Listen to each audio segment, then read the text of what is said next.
Kemudian setelah memilih SIUJK, pemohon langsung menuju step selanjutnya, yaitu input formulir data isian. Formulir data isian ini terdiri dari 5 form isian yang akan kami jelaskan lebih lanjut di simulasi nanti. Kemudian pemohon dapat langsung mengupload berkas persyaratan perizinan di form persyaratan izin yang telah disediakan di aplikasi Jak Evo kami. Lalu setelah pengajuan izin telah selesai, pemohon dapat memonitor status perizinannya, yaitu diajukan atau dalam proses atau telah selesai. Terima kasih. Kita langsung aja simulasi.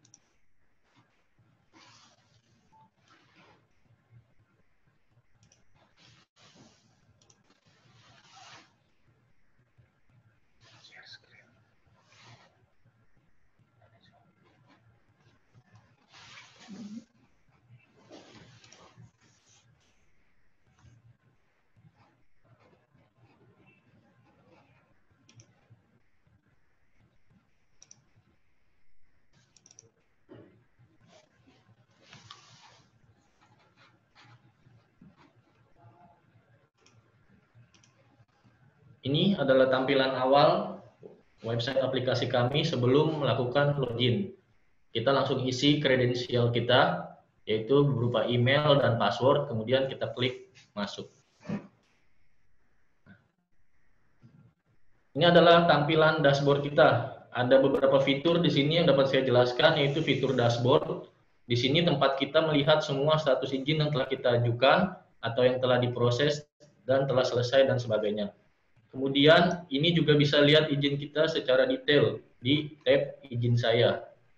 Di tab berkas saya ini adalah berkas-berkas yang telah kita upload. Jadi berkas yang telah kita upload tidak hilang, melainkan disimpan dan dapat digunakan untuk mengajukan izin-izin lainnya apabila kita perlukan, seperti KTP dan sebagainya yang sering diperlukan. Kemudian penunjuk kegunaan dan akun saya. Kita langsung simulasikan, dimulai dari mengklik tombol buat permohonan baru. Setelah kita klik akan muncul seperti ini, kita klik pilih izin, akan muncul pop-up yang kita ketikkan di sini konstruksi. Kita pilih izin usaha jasa konstruksi karena sesuai dengan tema kita pada hari ini. Baru kita klik tombol berikutnya.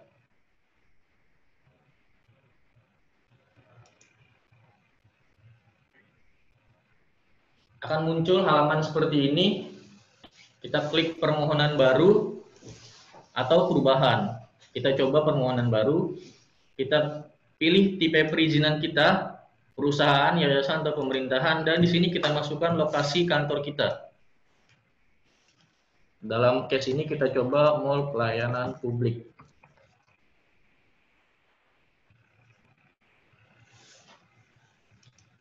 Setelah kita klik, peta akan otomatis menampilkan peta zonasi. Lalu kita klik di peta, akan tertulis apakah status diizinkan atau tidak di situ sesuai dengan Perda. Setelah selesai dan diizinkan, kita klik buat permohonan.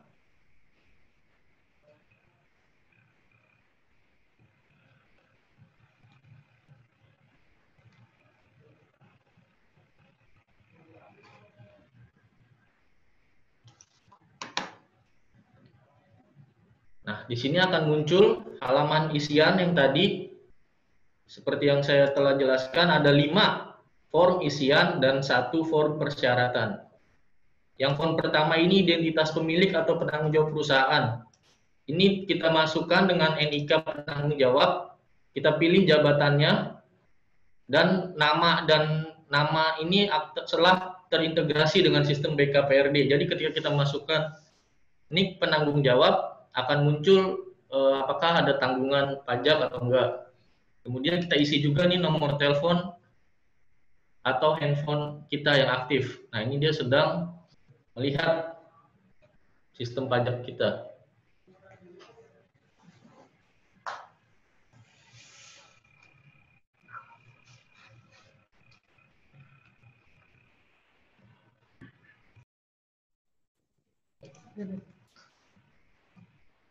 Kemudian Selanjutnya,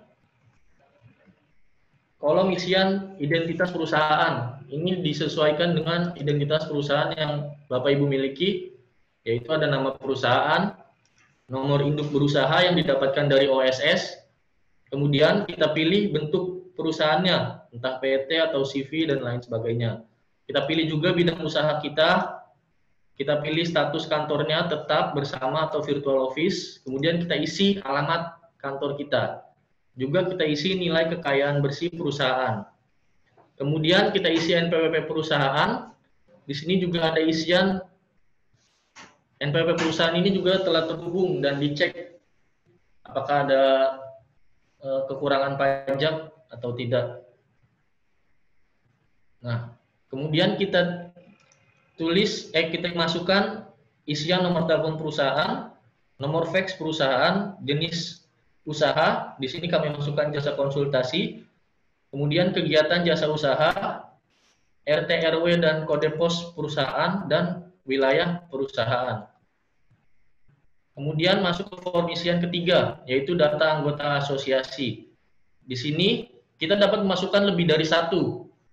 Apabila kita tergabung dalam berbagai anggota asosiasi. Yang ini kami masukkan Inkindo, kita bisa tambah, diklik tombol tambah ini.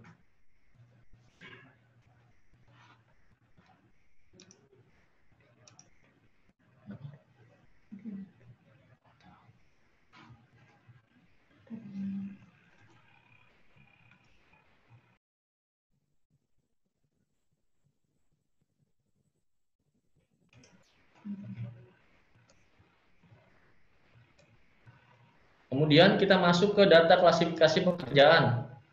Nah ini, data klasifikasi pekerjaan ini kita masukkan sesuai dengan pengalaman Bapak Ibu dan biasanya kalau saya tidak salah tertera di SBU. Nah, data klasifikasi pekerjaan juga dapat kita tambahkan, tidak satu doang. Ini kita masukkan kode subklasifikasinya, tahun pelaksanaan, lalu nama paket pekerjaan yang telah kita lakukan, dan nilai paket pekerjaan. Jika lebih dari satu, kita bisa klik tambah. Kemudian masuk ke form isian terakhir, yaitu data klasifikasi bidang.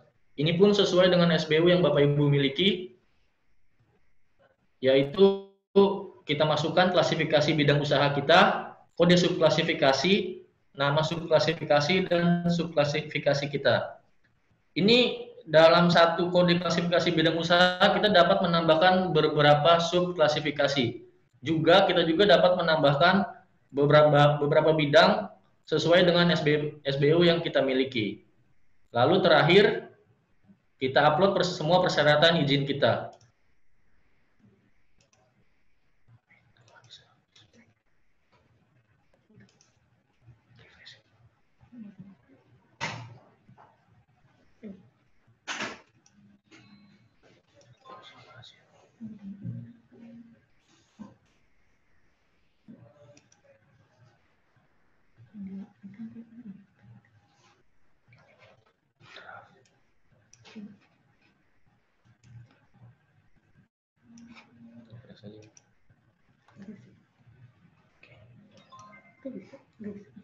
Ini kita cara menguploadnya, bisa kita klik upload berkas, lalu kita isi dengan berkas kita cari berkas kita,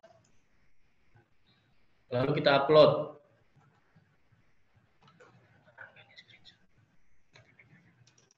Klik, sistem akan mengupload berkas kita, atau bisa juga kita impor dari berkas yang tadi, berkas kita.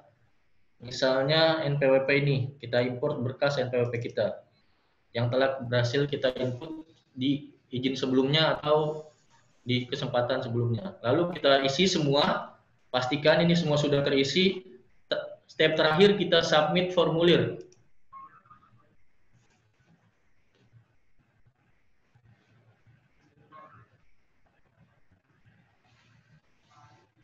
Nah, di sini kita akan diminta untuk mengecek kembali apakah data kita sudah benar.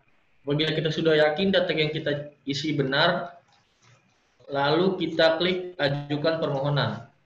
Ini ada disclaimer, terdapat 18 disclaimer yang harus dibaca terlebih dahulu.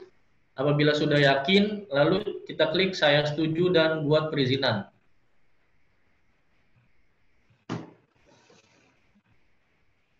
Sampai sini step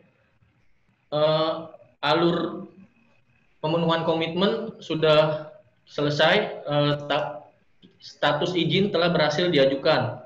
Nanti kita bisa lihat di sini dan bisa kita pantau di mana status izin kita. Saat ini masih diizinkan atau nanti setelah itu diproses dan sampai di sini selesai. Ya, saya pikir sudah selesai simulasinya. Kami kembalikan kepada moderator.